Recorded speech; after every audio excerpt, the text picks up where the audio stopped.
21세기 최고 팝스타 하면 테일러 스위프트인데요. 최근엔 본업만으로 최초의 억만장자가 된 가수라는 타이틀까지 얻었죠. 이 테일러 스위프트가 10월 27일에 1989 앨범을 테일러스 버전으로 새로 발매했습니다. 이게 2014년에 녹음됐던 앨범을 재녹음해서 다시 내놓은 건데요. 왜 이렇게 똑같은 노래를 또 내는 걸까요? 오늘은 테일러 스위프트의 재녹음과 마스터권을 딥다이브 해보겠습니다.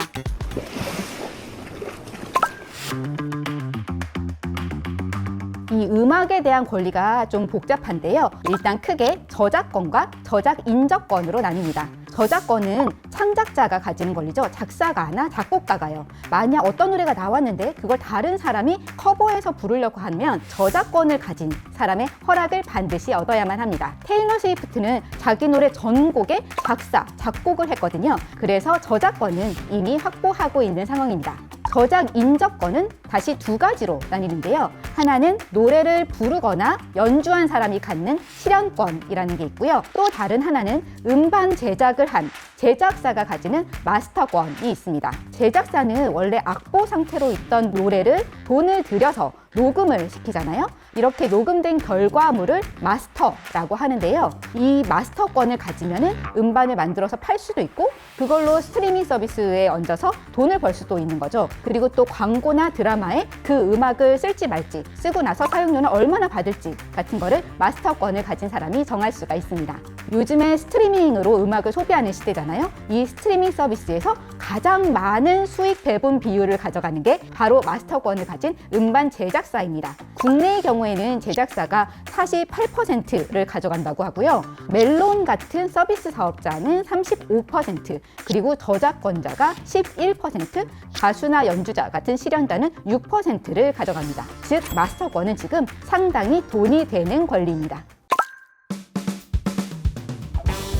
스위프트가 만 15세였던 2005년에 중소 제작사인 빅 머신 레코드와 계약을 맺었는데요.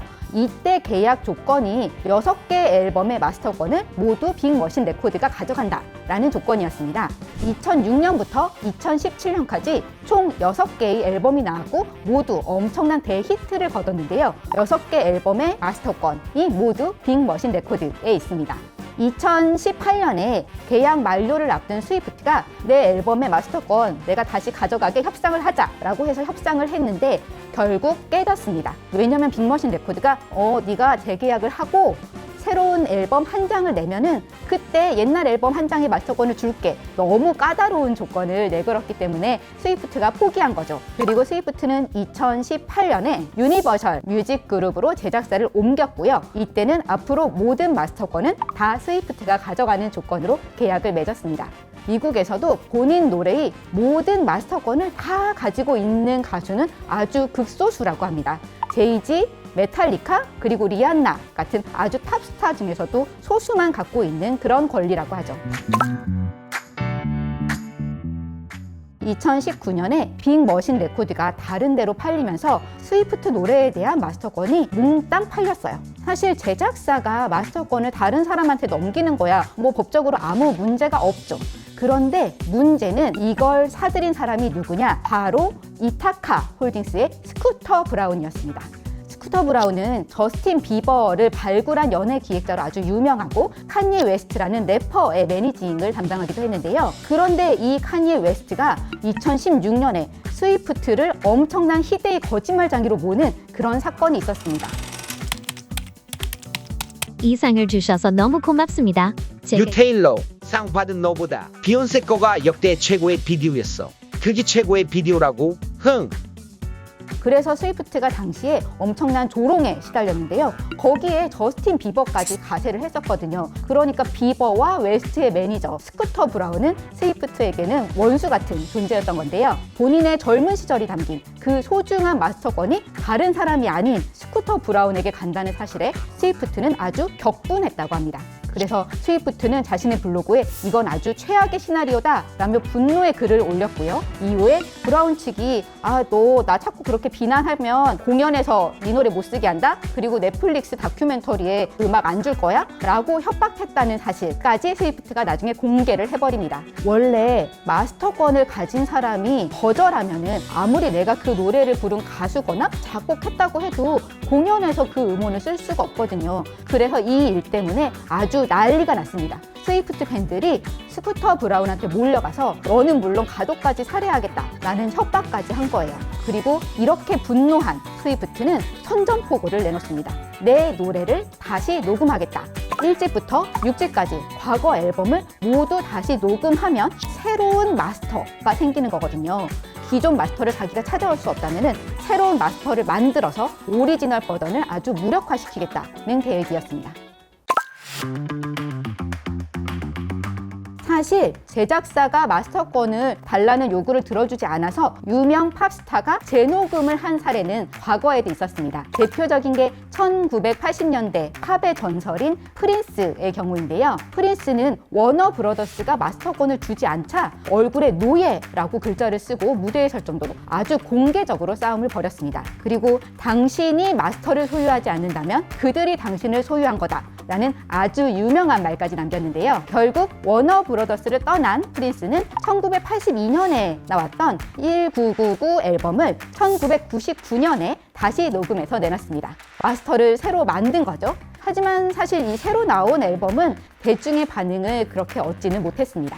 생각해보시면 그때는 실물 음반 시대잖아요. LP판이나 카세트 테이프, CD로 앨범을 사던 시대인데요. 그러면은 새로운 버전이 나오면은 사실상 노래는 같은데 돈을 한 번 더 들여서 그 CD를 한 번 더 사야 되는 거잖아요. 추가 비용이 꽤 많이 드는 거죠. 그러니까 재녹음 버전이 아무리 나와도 기존 걸 버리고 다시 이 재녹음판을 사게 되지를 않는 거예요. 그런데 지금은 시대가 달라졌습니다. 이제는 사람들의 스마트폰 화면에 1989 오리지널 버전과 재녹음한 테일러스 버전이 나란히 뜹니다. 그리고 이 오리지널이 아니라 재녹음을 선택할 때 아무런 추가 비용도 들지가 않죠. 그냥 손가락만 살짝 움직여서 선택하면은 재녹음 버전이 나오는 거죠. 그래서 이렇게 스트리밍 시대로 가면서 재녹음이 파워풀해질 수 있게 된 겁니다. 실제로 데이터를 보면은 테일러 스위프트는 2021년 4월에 Fearless를 시작으로 얼마 전 1989까지 4개의 앨범을 재녹음해서 테일러스 버전이란 이름으로 재발매를 했는데요. 빌보드의 집계에 따르면 Fearless 앨범 같은 경우에는 테일러스 버전이 오리지널 버전보다 약 2배 정도 더 많이 스트리밍 됐고요. 그 다음에 나온 레드 같은 경우에는 그 차이가 6배로 더 벌어졌습니다.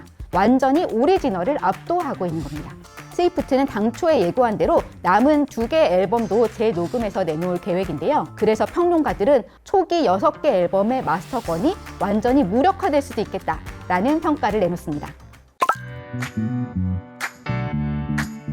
그런데 그게 쉽지 않습니다. 왜냐면은 다른 가수들은 테일러 스위프트가 아니기 때문이죠. 일단 걸리는 게 저작권인데요. 노래를 똑같이 다시 부르려고 해도 저작권자의 허락이 일일이 필요하잖아요. 그런데 그 허락을 일일이 받고 또 돈을 주고 보통 일이 아니죠. 테일러 스위프트는 자기가 모두 저작권을 갖고 있는 싱어송라이터이기 때문에 아무의 허락도 구할 필요가 없는 겁니다. 그래서 할 수 있는 거고요. 여기서 재녹음이 성공하기 위한 중요한 열쇠는 바로 열성적인 팬층입니다. 재녹음 버전을 팍팍 밀어주는 팬들이 있는 건데요. 스위프트 팬들은 어떻게 하면은 스포티파이에 옛날 노래가 안 뜨게 만들까 하는 방법을 막 공유하고 있거든요. 사실 이런 열성적인 팬들이 뒷받침되지 않으면 실컷 재녹음을 해서 내놔도 뭐 옛날 감성이 살아나지 않네, 음색이 좀 예전과 다르네 하고 재녹음 버전이 외면을 받을 수도 있는 거예요. 어찌 보면 테일러 스위프트니까 성공할 수 있는 전략이라고 할 수 있습니다. 하지만 테일러 스위프트의 이런 투쟁 덕분에 모든 아티스트들이 이제 깨닫게 됐어요. 마스터권이 정말 중요하구나. 그래서 많지는 않지만 이제는 내 노래의 통제권을 내가 갖겠다. 나도 마스터권 줘! 라고 요구하는 가수들이 점점 늘어나고 있다고 하고요. 그리고 실제로 자기 노래를 다시 녹음하겠다라고 하는 가수들도 많아지고 있습니다. 이게 어떻게 보면은 스트리밍 시대로 달라지면서 아티스트와 제작사 간의 권력 관계에 균열이 생기고 있는 건데요. 대중음악 역사에 아주 큰 획을 그을 수 있는 아티스트 권리의 새 장을 열 수 있는 전환점이 될 수 있다는 점에서 과연 최종 결과가 어떻게 될지 주목되고 있습니다. 오늘 즐겁게 보셨다면 좋아요, 구독 부탁드립니다. 지금까지 딥다이브 한혜란이었습니다.